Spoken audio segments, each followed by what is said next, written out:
मित्रों, वैदिक ज्योतिष केंद्र में आपका स्वागत है। आज हम बात करने वाले हैं कि किसी का निवेश, लागत या भर्ती डूब क्यों जाता है। ज्योतिष में समझेंगे, ग्रहों के अकॉर्डिंग समझेंगे क्या कारण होता है, कौन से ग्रह इसके कारण होते हैं जिसका भर्ती, निवेश या लागत डूब जाता है। तो इनमें अगर जन्म कुंडली आपकी है तो लग्न कुंडली उठाइए और उसमें देखिए कि आपका द्वितीयेश यानी धनेश कहाँ है, इनकमेश कहाँ पे है, उसकी स्थिति कैसी है। और तीसरा नंबर होता है सप्तमेश और नवमेश चतुर्थ भाव में, यानी चौथे स्थान पे नवमेश को हमने लिया है। दूसरा भाव जो होता है वो धन के संग्रह का भाव होता है। अगर द्वितीयेश आपका कहीं ना कहीं कुंडली में खराब होकर बैठा हुआ है, खराब की स्थिति में जा रहा है, द्वितीयेश कोई भी हो, तो क्या करता है, धन की जो संग्रह की स्थिति है उसको खराब करेगा। यानी जो धन आपके पास रखा हुआ है उससे आपका खर्च करवाएगा, व्यय करवाने का काम करेगा।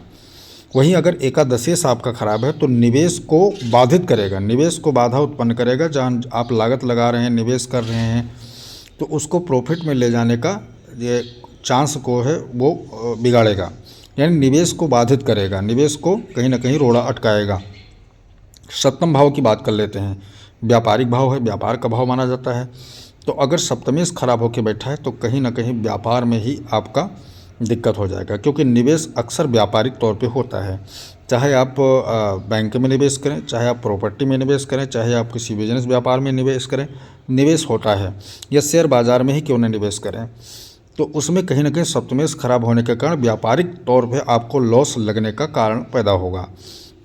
नवम भाव की बात करें तो नवमेश की, नवमेश अगर खराब होगा तो प्रॉफिट में सबसे बड़ी समस्या उत्पन्न करेगा, क्योंकि भाग्य आपका साथ देगा नहीं तो लॉस में जाएगा। इन चार भावों के स्वामी अगर अच्छे स्थिति में बैठे हैं, या दोनों में इसमें से किसी दो भाव के स्वामी अगर अच्छे स्थिति में बैठे हैं, और खासकर नवमेश, सप्तमेश या एकादश में से दो भाव के स्वामी कोई अच्छी स्थिति में है, बलाबल उनकी अच्छी स्थिति है, तो आपको प्रॉफिट के साथ साथ निवेश का लाभ भी मिलेगा। चलिए बात कर लेते हैं कि निवेश का सबसे अच्छा ग्रह कौन होता है। तो निवेश की मैं बात करूं तो इसमें बुध को वाणिज्यिक ग्रह माना जाता है और निवेश का भी ग्रह माना जाता है। बुध अगर कुंडली में आपका स्वराशि होकर यानी मिथुन राशि, कन्या राशि में विराजमान है तो मजबूत की स्थिति में है। बुध अगर शनि की राशि में है तो कर्म के लिहाज से बहुत अच्छा माना जाता है। बुध अगर शुक्र की राशि में है तो धन के लिए भी बहुत अच्छा माना जाता है, और कहीं ना कहीं लक्ष्मी के लिए आवागमन का साधन बहुत ज़बरदस्त बनाता है। मित्रों, बात कर लेते हैं गुरु। अगर गुरु आपका इनकमेश होता है, या फिर नवमेश होता है, या सप्तमेश होता है, या धनेश होता है, तो गुरु भी आपके धन के मामले में अच्छा होता है, प्रॉफिट करवाने के लिए बहुत अच्छा माना जाता है।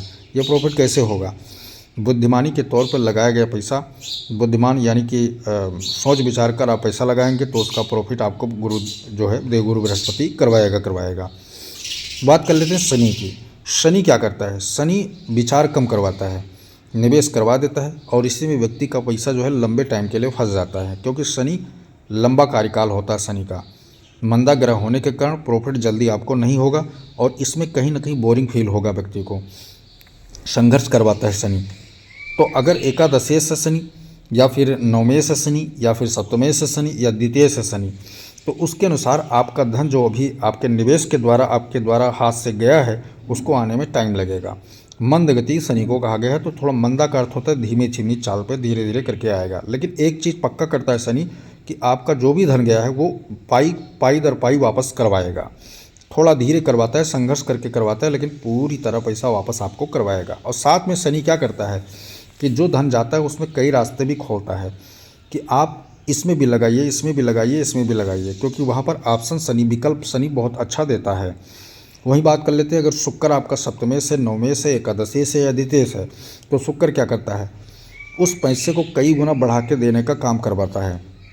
अगर शुक्र अच्छा है स्वराशि का, यानी कि 2 नंबर 7 नंबर जो वृषभ राशि, तुला राशि उसमें है, या फिर 12 नंबर राशि में, तो शुक्र बहुत मजबूत है, तो आपको कई गुना लाभ करवा के देगा। आप 10 रुपये निवेश करवा रहे हैं तो 1000 रुपये कमाएंगे। इस प्रकार से शुक्र जो है लाभ दिलवाता है, और साधन आगे का भी बनाता है शुक्र, यानी एक बार निवेश करके आप पैसा कमा लेंगे, साथ में उस रास्ते को और मजबूत बनाता है शुक्र।